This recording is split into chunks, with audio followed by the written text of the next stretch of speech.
ఈ 2 అధ్యాయాల్లో యోబు మాట్లాడడాన్ని మనం చూస్తాం. 8వ అధ్యాయంలో బిల్దదు అనేటువంటి వ్యక్తి మాట్లాడినటువంటి మాటలకు సమాధానమిస్తూ యోబు ఈ 2 అధ్యాయాల్లో మాట్లాడాడు. సో ఇందులో మొదటి 9వ అధ్యాయంలోను 10వ అధ్యాయంలోను యోబు 3 ఫిర్యాదులు చేస్తున్నట్టు మనం చూడవచ్చు. కంప్లైంట్స్ 3 ఫిర్యాదులు చేస్తూ ఉన్నాడు. ఆయన చేసిన ఆ 3 ఫిర్యాదులు ఏంటో మనము తెలుసుకునేటువంటి ప్రయత్నం చేద్దాం. అప్పుడు యోబు ఇలాగున ప్రత్యుత్తరం ఇచ్చెను, వాస్తవమే, ఆ సంగతి అంతే అని నేను ఎరుగుదును. నరుడు దేవుని దృష్టికి ఎట్లు నిర్దోషి ఎగును. 8వ అధ్యాయంలో బిల్దదు అనేటువంటి ఆయన మాట్లాడినటువంటి మాటలతో యోబు ఇక్కడ ఏకీభవిస్తూ చెప్తున్నాడు. ఏం చెప్తున్నాడంటే, వాస్తవమే, ఆ సంగతి నాకు కూడా తెలుసు, ఆ విషయం అలాగే జరుగుతుందని నేను కూడా ఎరుగుదును.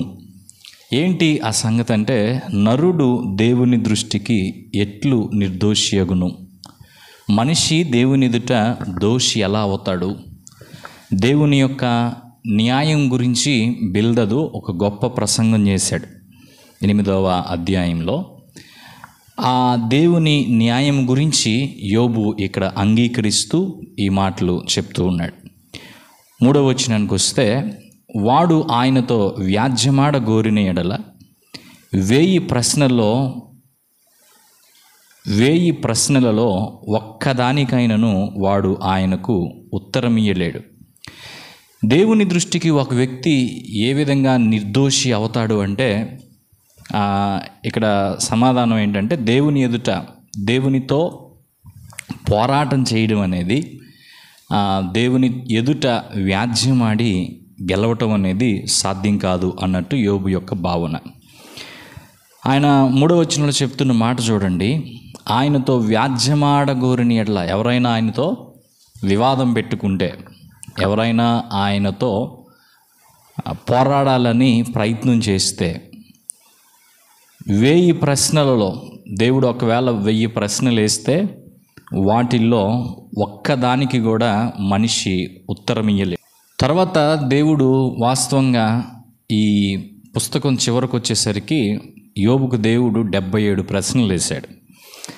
ఈ ప్రశ్నల్లో ఒక్క ప్రశ్నకు కూడా యోబు తర్వాత సమాధానం చెప్పలేకపోయాడు. దాన్నే యోబు ఇక్కడ ముందుగానే ప్రస్తావిస్తున్నాడు. ఎందుకు సమాధానం చెప్పలేడంటే, 4వ వచనం, ఆయన మహా వివేకి, దేవుడు చాలా జ్ఞానవంతుడు, అధిక బల సంపన్నుడు, దేవుడు బలవంతుడు, ఆయనతో పోరాడ తెగించి హాని నొందని వాడెవడు. యుద్ధం చేసేటప్పుడు, యుద్ధం చేయాలనుకున్నప్పుడు మనం ఎట్లా ఉంటామంటే, మనకంటే బలహీనులైనటువంటి వారితోటి యుద్ధం చేస్తాం, యుద్ధం చేయాలనుకుంటాం. ఒకవేళ మనకంటే బలవంతులైనటువంటి వారితో యుద్ధం చేయాల్సి వస్తే మనం వెనక్కి తగ్గుతాం. అమ్మో, ఆయనతో పోరాటం చేసి ఎవరు గెలుస్తారు అని వెనక్కి తగ్గేటువంటి వారంగా ఉంటాం. అదే రీతిగా ఇక్కడ కూడా మనం గమనిస్తే, దేవుడు వివేకం కలిగిన వాడు, బలము కలిగినటువంటి వాడు.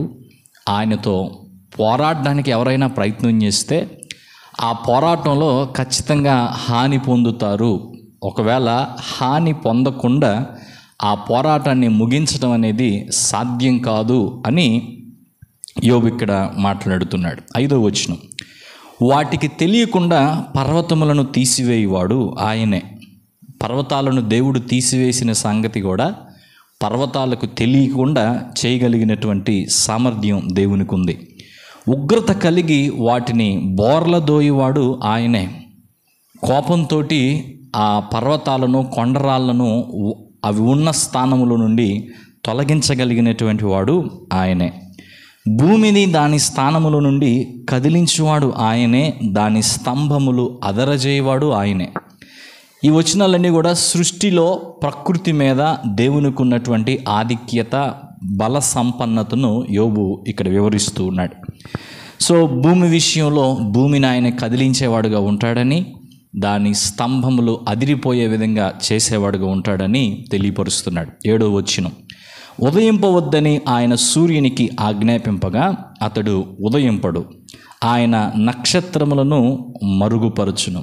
సూర్యుని మీద కూడా దేవునికి ఉన్నటువంటి అధికారము ఇక్కడ యోబు గుర్తిస్తూ ఉన్నాడు, దాన్ని తెలియపరుస్తూ ఉన్నాడు. 8వ వచనం, ఆయన ఒక్కడే ఆకాశ మండలమును విశాలపరచువాడు, సముద్ర తరంగముల మీద ఆయన నడుచుచున్నాడు. 9, ఆయన స్వాతి, మృగశీర్షము, కృత్తిక అను వాటిని, దక్షిణ నక్షత్ర రాశులను చేసినవాడు. ఎవడునూ తెలుసుకొనలేని మహత్తైన కార్యములను, లెక్కలేనన్ని అద్భుత క్రియలను ఆయన చేయుచున్నాడు. సో ఇవన్నీ దేవుని యొక్క గొప్పతనం. సో యోబు ఇక్కడ ఆయన చేస్తున్న 3 ఫిర్యాదుల్లో ఒక ఫిర్యాదు ఏంటంటే, నేను దేవునితో పోరాడలేను, నేను దేవునితో పోరాడలేను. ఎందుకంటే ఆయన చాలా బలవంతుడు, ఆయన చాలా బలవంతుడు. 11వ వచనం, ఇదిగో ఆయన నా సమీపమున గడిచిపోవచ్చున్నాడు, కానీ నేను ఆయనను కనుగొనలేను. నా చేరువను పోవుచున్నాడు, కానీ ఆయన నాకు కనబడడు. ఆయన పట్టుకొని పోగా ఆయనను అడ్డగింపగలవాడెవడు? నిజమే కదా. దేవుడు ఏదైనా ఒకదాన్ని తీసుకెళ్ళిపోతే దేవుణ్ణి అడ్డగించి దేవుని యొద్ద నుండి దాన్ని మరలా వెనక్కి తీసుకురాగల సామర్థ్యం ఎవరికీ లేదు. మరలా యోబు అదే మాట గుర్తు చేస్తున్నాడు, దేవునితో నేను పోరాడలేను. నీవేమి చేయుచున్నావని ఆయనను అడుగదగిన వాడెవడు? ఏంటయ్యా నువ్వు చేసిన పని అని దేవుణ్ణి ఎవరో కూడా అడగలేరు. సో నేను దేవునితో పోరాడలేను. 13వ వచనం, దేవుని కోపము చల్లారదు, రాహాబు సహాయులు ఆయనకు లోబడుదురు. ఇక్కడ రాహాబు అనే మాట మనం మంచిగా అర్థం చేసుకోవాలి. రాహాబు అంటే యెహోషువ గ్రంథంలో చెప్పబడిన ఆ రాహాబు గురించి ఇది మాట్లాడడం లేదు. రాహాబు అంటే ఇక్కడ ఒక స్త్రీ కాదు, కానీ సముద్రంలో ఉండేటువంటి ఒక పెద్ద జంతువు, అనగా మకరము అని కూడా అంటూ ఉంటారు. అంతేకాదు రాహాబు అనేటువంటి ఈ పదం కొన్నిసార్లు ఐగుప్తు దేశాన్ని ఉద్దేశించి కూడా ఉపయోగించబడింది. కానీ ఈ సందర్భంలో రాహాబు అంటే అర్థం నీళ్ళల్లో ఉండేటువంటి, జలములలో ఉండేటువంటి మకరాన్ని అది సూచిస్తూ ఉంది. సో దానికి సహాయం చేసేవారు కూడా దేవునికి లోబడేవారుగా ఉంటారు అనేది భక్తుడైన యోబు తెలియపరుస్తున్నటువంటి విషయం. సో యోబు చేస్తున్నటువంటి ఫిర్యాదులలో మొదటి ఫిర్యాదు, నేను దేవునితో పోరాడలేను అనేటువంటి ఫిర్యాదు. 2వ ఫిర్యాదుకి వద్దాం.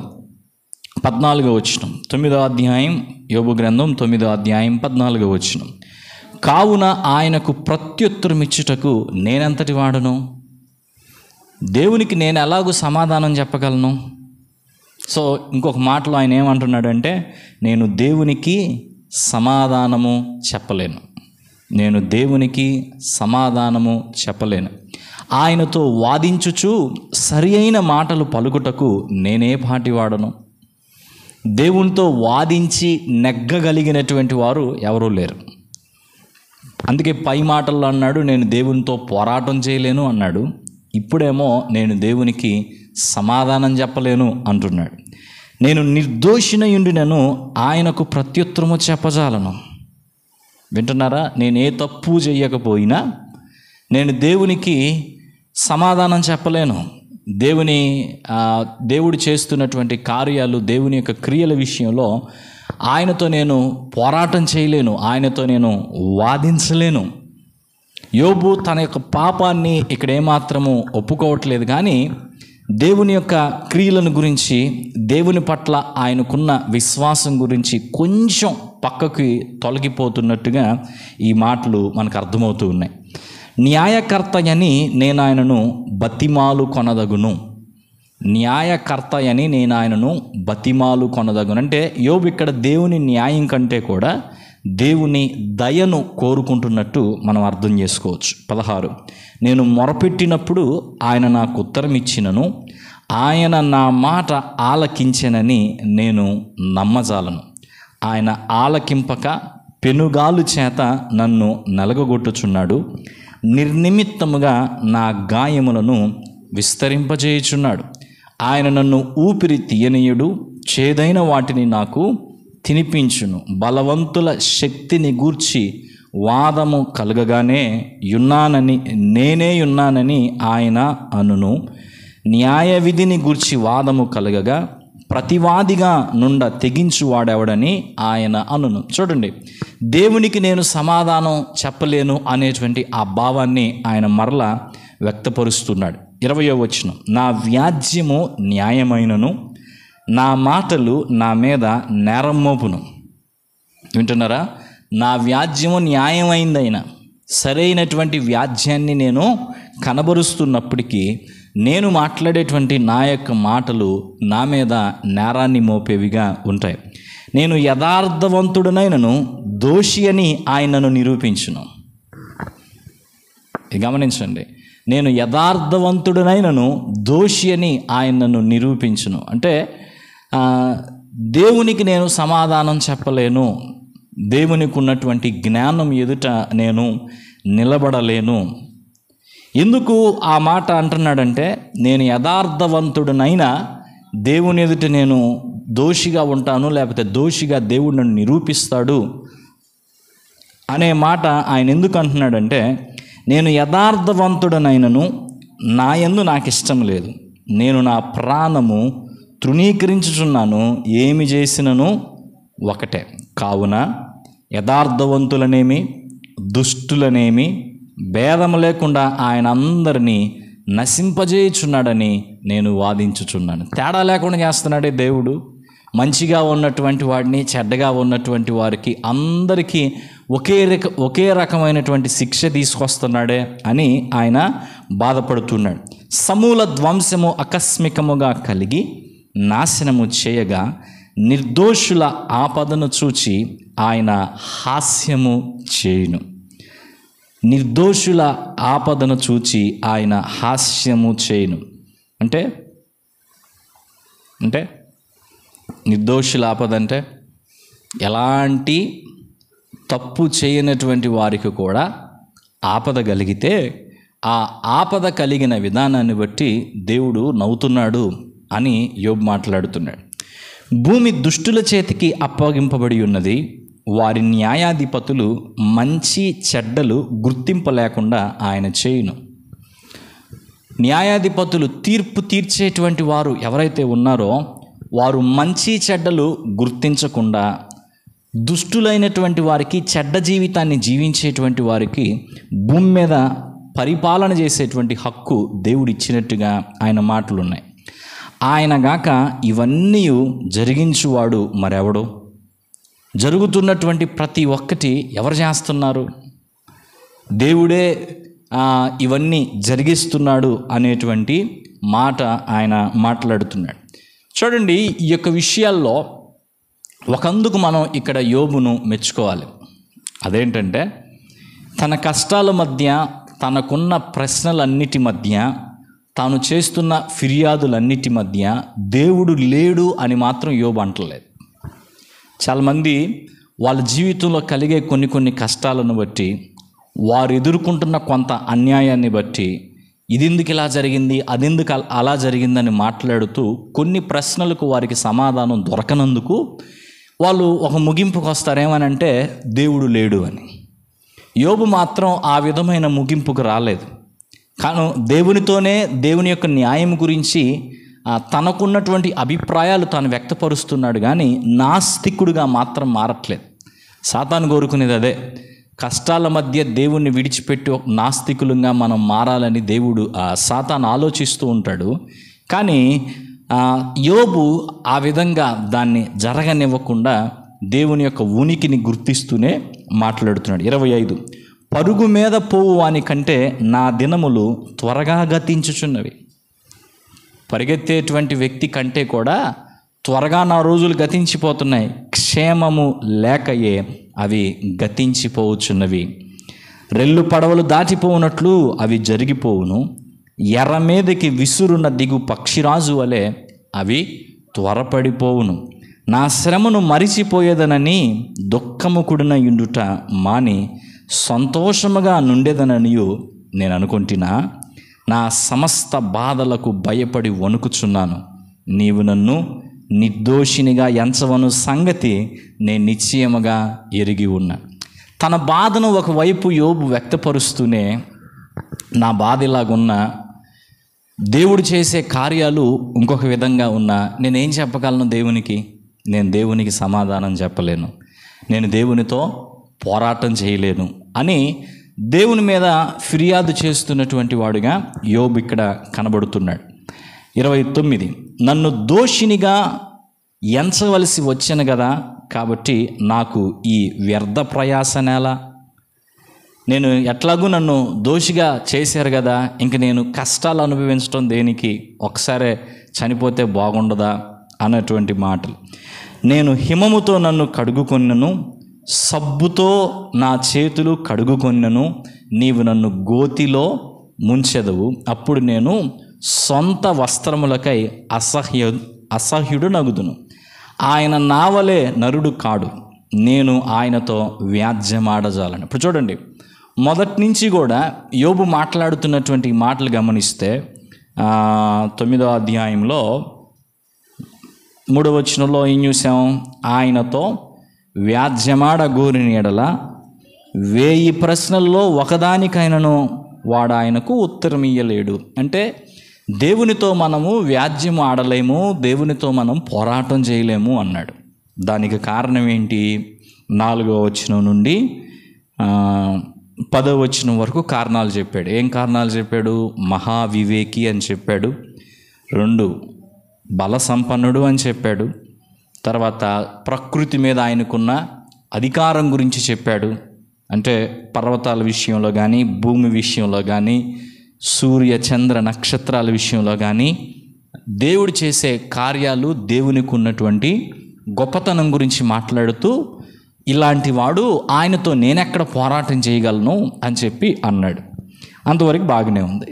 తర్వాత 14వ వచనం నుండి మనం గమనిస్తే, దేవునికి నేను సమాధానం చెప్పలేను అన్నాడు. దేవునికి నేను సమాధానం చెప్పలేను అన్నాడు. ఎందుకు దేవునికి నేను సమాధానం చెప్పలేను అనంటే, ఆయన ఒక మాట గమనించండి,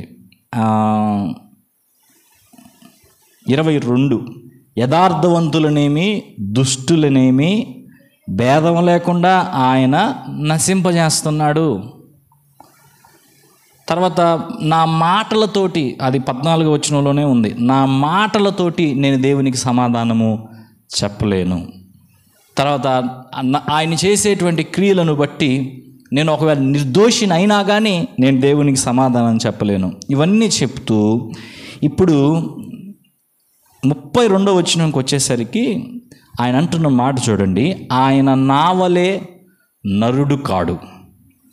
ఎందుకు నేను ఆయనకి సమాధానం చెప్పలేను? ఆయన ఒక మనిషి కాదు. ఆయన ఒక మనిషి అయితే ముఖాముఖిగా కూర్చొని మాట్లాడవచ్చు. ఆయన నావలే నరుడు కాడు, నేను ఆయనతో వ్యాజ్యమాడజాలను. తర్వాత మేము కలిసి న్యాయ విమర్శకు పోలేం. అర్థమవుతుందా? కోర్టులో కేసులు వేసుకునేటువంటి సమయాల్లో ఎవరు కోర్టులో కేసు వేయటానికి తెగిస్తారు, ఎవరు కోర్టులో కేసు వేయటానికి వెనక్కి తగ్గుతారు? ఇద్దరు సముజ్జీవులైతే, ఇద్దరు బలవంతులైతే రా కోర్టులో తేల్చుకుందాం అంటారు. ఒకవేళ ఒక వ్యక్తి బలవంతుడై ఇంకో వ్యక్తి బలహీనుడైతే, అప్పుడు బలహీనుడైన వ్యక్తి విత్డ్రా చేసుకుంటాను, నేను కేసు, నేను నీతో పోరాటం చేయలేను అని చెప్పి వెనక్కి వెళ్ళిపోతారు.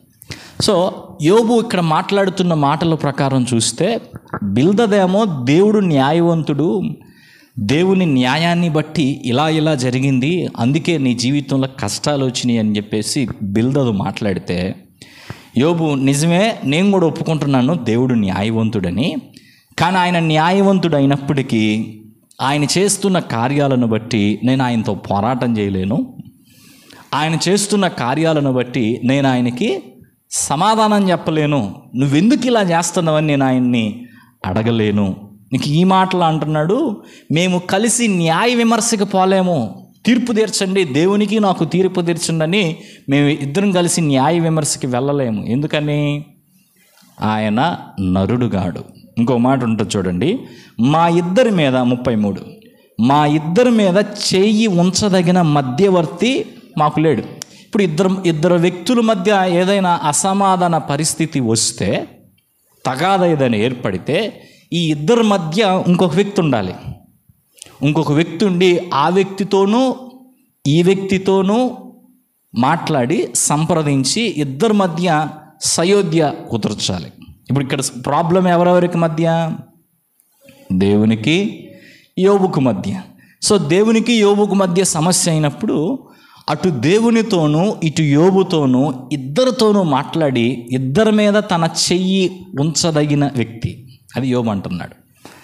ఇద్దరి మీద తన చెయ్యి ఉంచదగినటువంటి వ్యక్తి. ఇప్పుడు ఇద్దరి మధ్య తగాద వచ్చినప్పుడు ఇద్దరి మీద చెయ్యి ఉంచదగిన వ్యక్తి అతను ఈ పక్కనున్న వాళ్ళకి చెప్పగలగాలి, ఆ పక్కనున్న వాళ్ళకి చెప్పగలగాలి. అప్పుడు మాత్రమే వారి మధ్య సమాధానం అనేది కుదురుతుంది. సో ఇక్కడ దేవునికి చెప్పగలిగి యోబుకి చెప్పగలిగినటువంటి మధ్యవర్తి లేడు. అది యోబు మాట.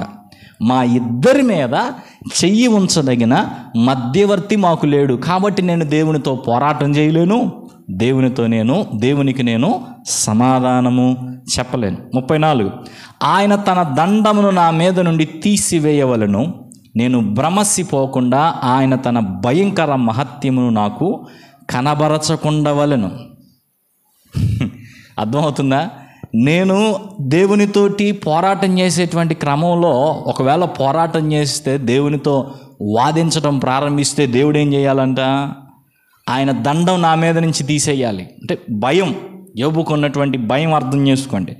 నేను భ్రమసిపోకుండా ఆయన తన భయంకర మహత్యమును నాకు కనబరచకూడదు, చూపించకూడదు. 35, అప్పుడు ఆయనకు భయపడక నేను మాట్లాడేదను.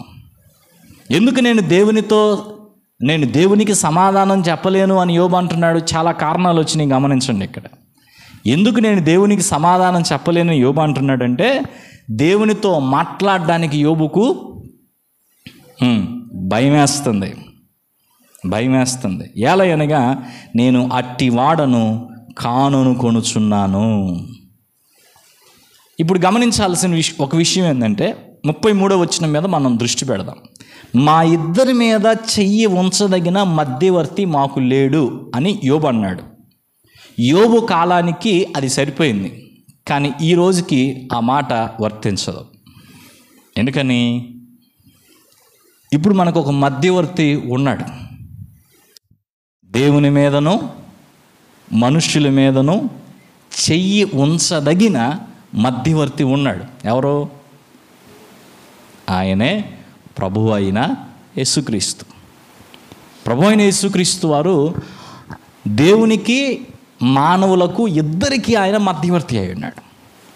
ఆయన ఇద్దరికీ చెప్పగలడు, ఇటు మనుషులకు చెప్పగలడు, అటు దేవునికి కూడా చెప్పగలడు. ఆయన దైవ మానవుడు, మానవ శరీరాన్ని ధరించినవాడు, దాంతోపాటుగా దైవ స్వభావము కలిగినవాడు. అందుకే దేవునికి నరులకును మధ్యవర్తి ఒక్కడే అని బైబిల్ మాట్లాడుతుంది. సో ఆ మధ్యవర్తిని మనం కలిగి ఉన్నందుకు మనము దేవుని యందు విశ్వాసం ఉంచి స్తుతిస్తూ ముందుకు వెళ్ళేటువంటి వారంగా ఉండాలి. సో ఇందులో నుంచి నేర్చుకోవాల్సినవి మనం ఆఖరిలో చూద్దాం. 10వ అధ్యాయం. 10వ అధ్యాయంకి వచ్చినప్పుడు ఇది 7వ అధ్యాయం లాగానే యోబు దేవునికి చేసిన ఒక రకమైన ప్రార్థన అని మనం గమనించాలి. నా బ్రతుకునందు నాకు విసుగు పుట్టినది, నేను అడ్డు లేకుండా అంగలార్చెదను, నా మనోవ్యాకులము కొలది నేను పలికేదను. తన జీవితం మీద తనకు విరక్తి కలుగుతుంది.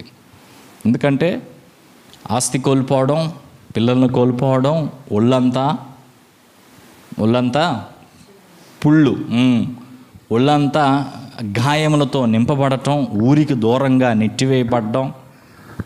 7వ అధ్యాయంలో చెప్పాడు కదా, నా శరీరము మాని మరలా పగులుతుంది. ఈ పరిస్థితిని బట్టి ఆయనకి జీవితం మీద విసుగు వచ్చేసింది. కాబట్టి ఏమంటున్నాడు, నేను అడ్డు లేకుండా అంగలారుస్తాను, ఏడుస్తాను, నా మనోవ్యాకులము కొలది నా మనసులో ఉన్నటువంటి బాధను బట్టి నేను మాట్లాడతాను. నా మీద నేరము మోపకుండుము, నీవేళ నాతో వ్యాజ్యమాడుచున్నావో నాకు తెలియజేయమని నేను దేవునితో చెప్పేదను. నా మీద నేరం మోపొద్దు అని చెప్తాను. నాతో ఎందుకు అసలు నువ్వు ఈ రీతిగా వ్యాజ్యమాడుతున్నావో నాకు కారణం కావాలి అని నేను దేవునితో అంటాను. దౌర్జన్యం చేయటం నీకు సంతోషమా? దుష్టుల ఆలోచన మీద దయాదృష్టి ఉంచుట సంతోషమా? నీ హస్తకృత్యములను తృణీకరించుట నీకు సంతోషమా?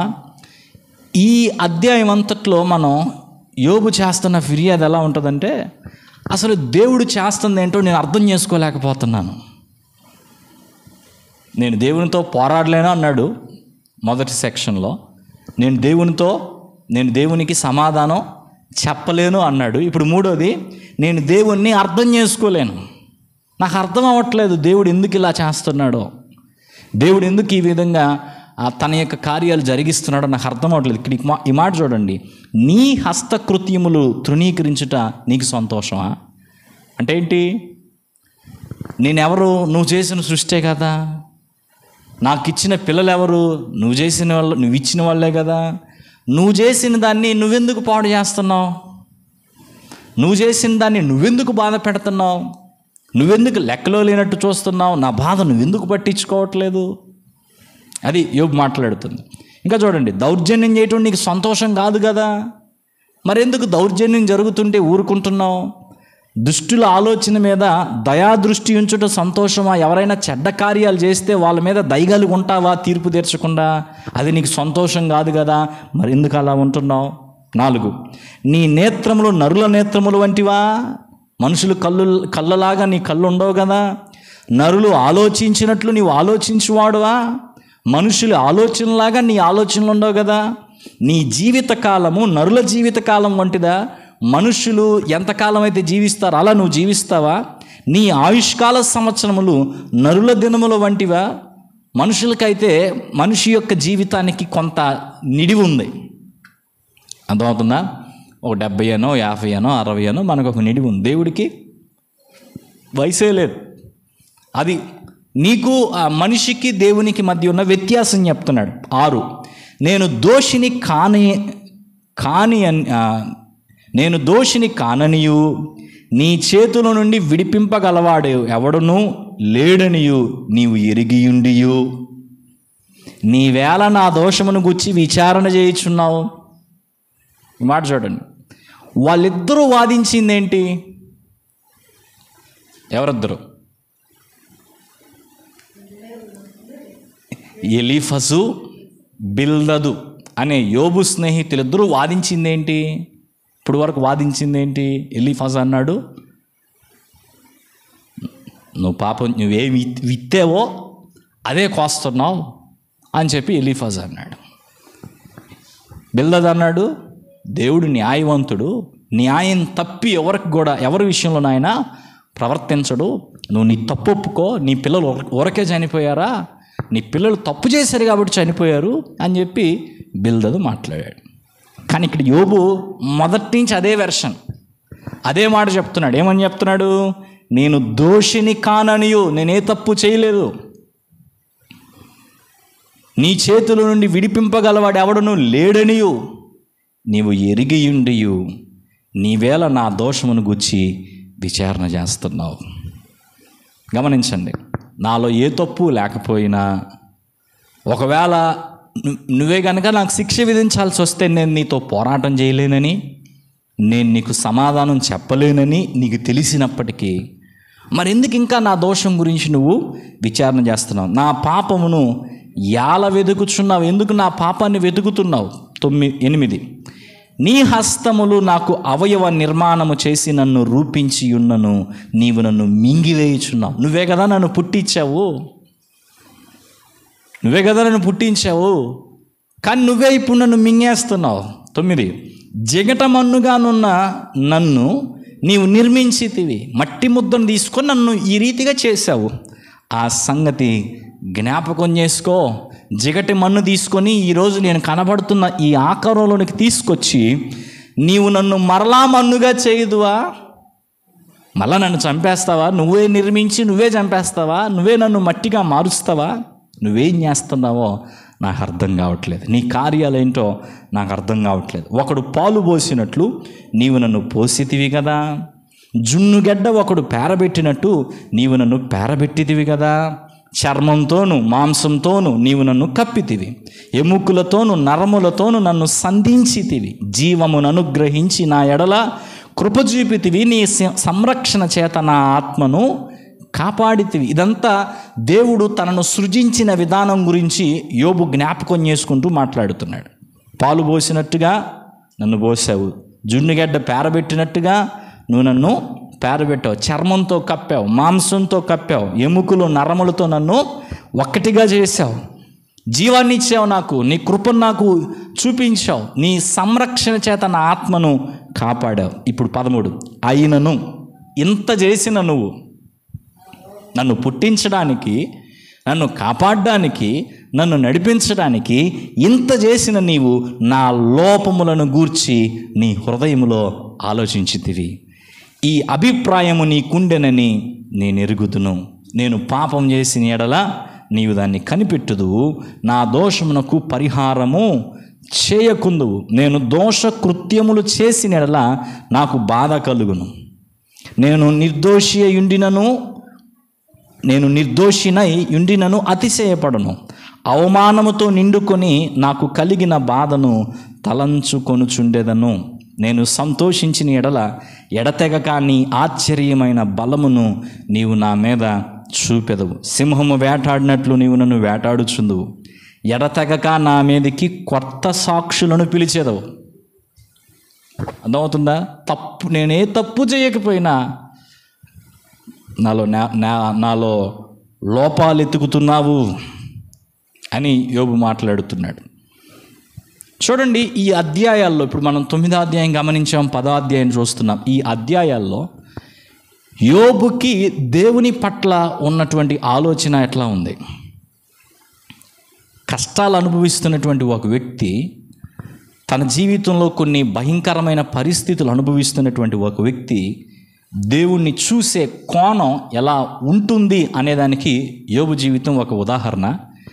ఎలా ఉండకూడదు అనేదానికి కూడా అదొక చక్కని పాఠం.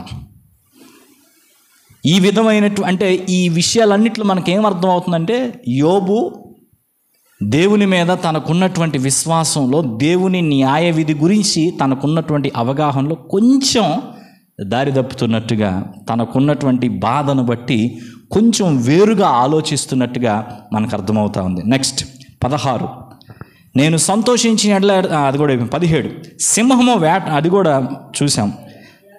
ఎడతెగక 17 వచనం, ఎడతెగక నా మీద నీ ఉగ్రతను పెంచేదవు. అంటే నీ కోపం రోజు రోజుకి ఎక్కువ చేస్తున్నావు. ఎడతెగక సమూహం వెనక సమూహమును నా మీదకి రాజేసేది. ఒకదాని తర్వాత ఒకటి నా జీవితంలోనికి కష్టాన్ని తీసుకొస్తానే ఉన్నావు. ఇప్పుడు 18 చూడండి, గర్భములో నుండి నీవు నన్ను నేల వెలుపలికి రప్పించితివి. జాగ్రత్తగానండి, నా జీవితం ఇలా చేయాలని నువ్వు అనుకుంటే, అర్థమవుతుందా? నా జీవితంలో ఇలా చేయాలని అనుకుంటే, నా జీవితంలో నన్ను ఈ విధంగా శిక్షించాలని, నన్ను ఈ విధంగా కష్టపెట్టాలని, నాకు ఈ విధంగా కీడు చేయాలని నువ్వు అనుకుంటే అసలు నన్ను ఎందుకు పుట్టించావు? అదేగా ప్రశ్న. గర్భము నుండి నీవు నన్ను నేల వెలపలికి రప్పించితివి. ఇట్లా చేసే పని అయితే ఇందుకేనా నువ్వు నన్ను పుట్టించింది? అప్పుడే ఎవరునూ నన్ను చూడకుండా నేను ప్రాణం విడిచియుండిన ఎడల మేలు. ఇంత బ్రతికి ఈ బాధలన్నీ పడే కన్నా అప్పుడే నేను పుట్టిన రోజులే ఎవరూ నన్ను చూడకముందే నేను చచ్చిపోయి ఉంటే బాగుండేది కదా. దేవుణ్ణి అర్థం చేసుకోలేక యోబు మాట్లాడుతున్నటువంటి మాటలు. 19, అప్పుడు నేను లేనట్టే యుందును, గర్భములో నుండి సమాధికి కొనిపోబడి ఉందని. యోబు అనే వ్యక్తి ఒక ఆయన ఉన్నాడని మాట్లాడుకునేవాళ్ళు కాదు. తల్లి గర్భంలో నుండి బయటకు వచ్చేవాడిని, అలాగే సమాధిలోనికి తిరిగి వెళ్ళిపోయేవాడిని.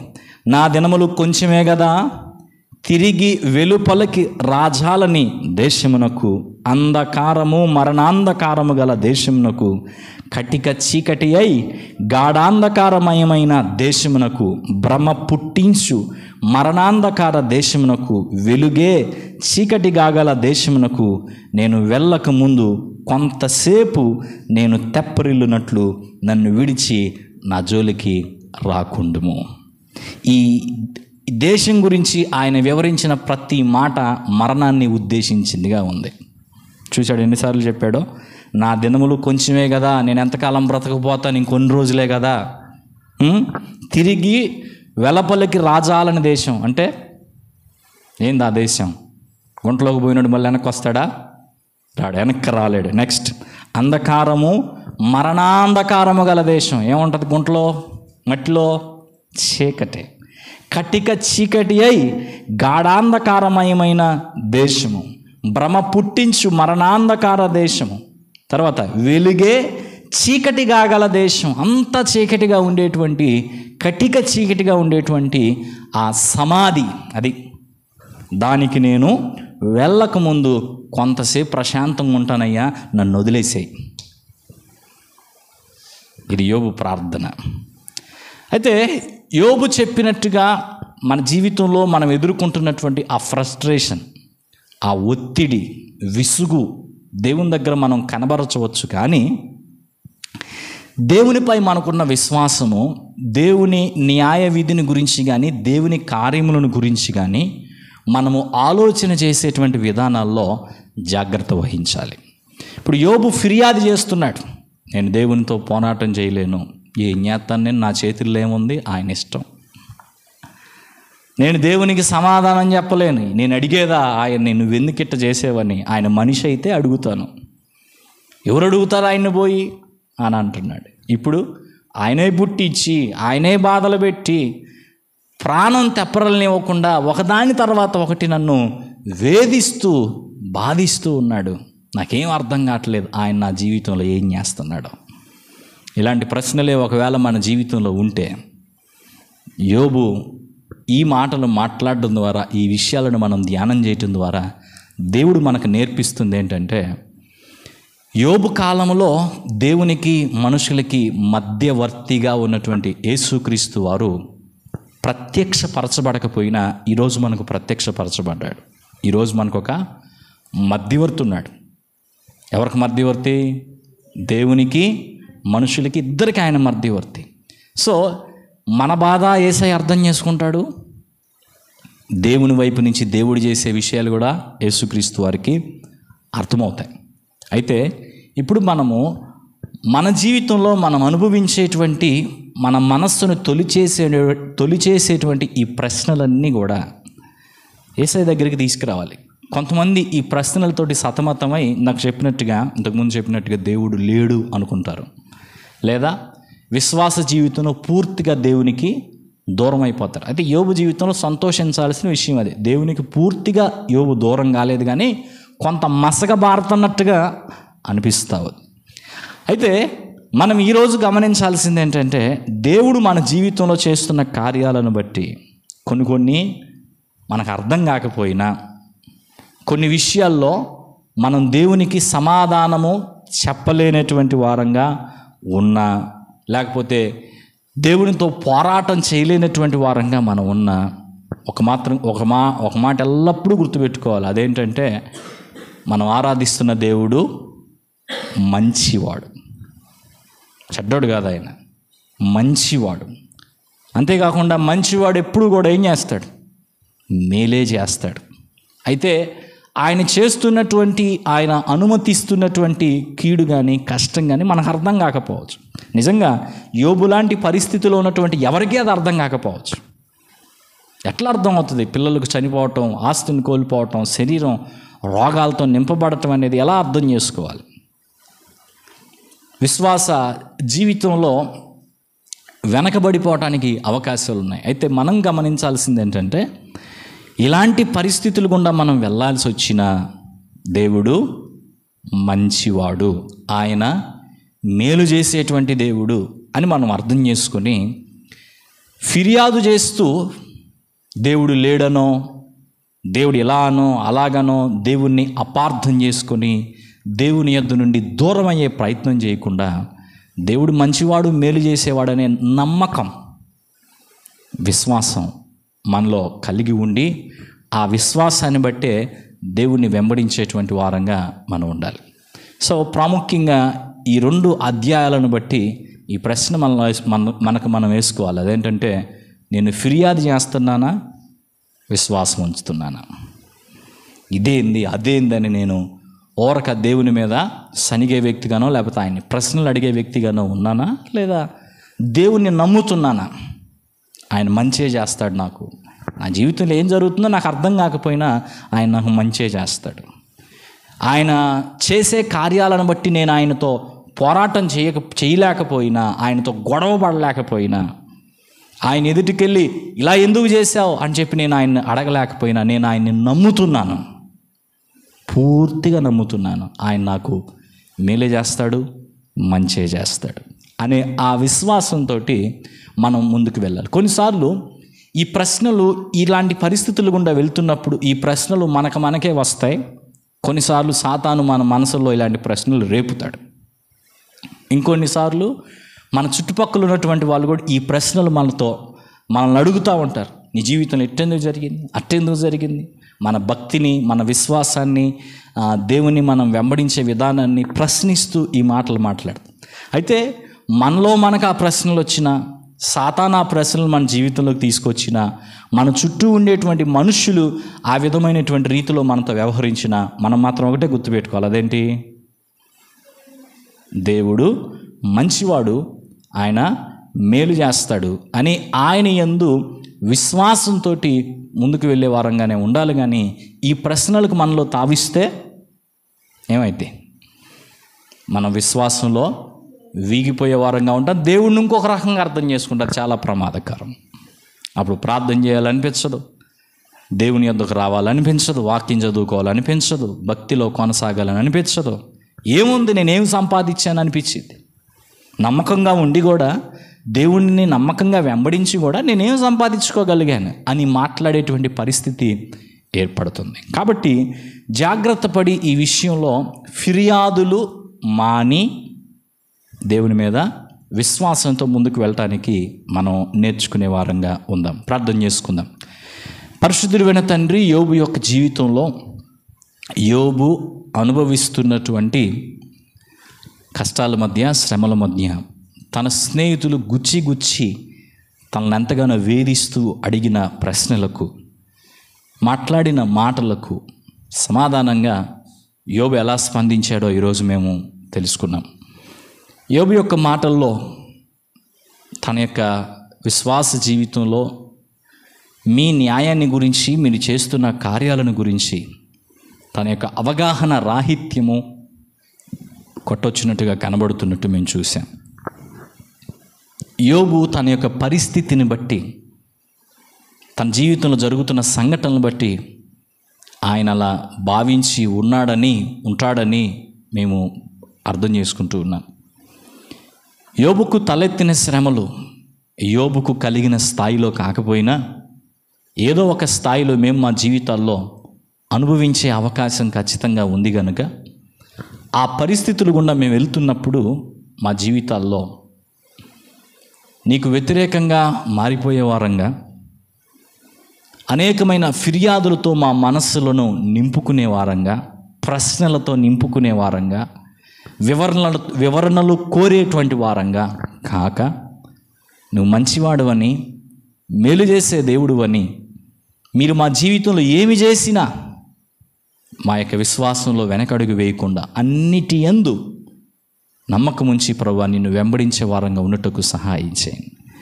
ఫిర్యాదు చేసేటువంటి జీవితాలు మాలో నుంచి తీసివేయండి. కొన్నిసార్లు మీ కార్యాలు మాకు అర్థం కాకపోయినా మేము మీ యందు విశ్వాసం ఉంచి నిన్ను వెంబడించేటువంటి జీవితాలు మాకు మీరు దయచేయమని ప్రార్థిస్తున్నాం. గతంలో యోబు ప్రవర్తించినట్టుగా మేము అందరం ప్రవర్తించి ఉన్నామని ఒప్పుకుంటున్నాం. మమ్మల్ని క్షమించండి. ఇక ఆ రీతిగా ప్రవర్తించక, ఆ రీతిగా ఆలోచన చేయక, ఒక చిన్న కష్టాన్ని బట్టి ఎక్కడెక్కడికో ఆలోచన చేసి ఏవో మాట్లాడేటువంటి వారంగా కాక, మా జీవితంలో మా జీవితంలో ఎలాంటి పరిస్థితులు మేము చూసినప్పటికీ మీకు లోబడి మా విశ్వాస ప్రయాణాన్ని కొనసాగించినట్లు సహాయం చేయమని ప్రార్థిస్తున్నాం. ఈ వాక్య ప్రయాణంలో మీరు మాకు ఇంకనూ తోడై ఉండి ఎన్నో ఆత్మీయ సత్యాలు మేము నేర్చుకున్నట్లు మాతో ఇంకనూ అనుదినము మాట్లాడమని ఈ దిన కూడికని రీతిగా జరిగించినందుకు వందనాలు చెల్లిస్తూ ప్రభువును రక్షకుడైన యేసయ్య నామములో ప్రార్థిస్తున్నాం తండ్రి. ఆమేన్.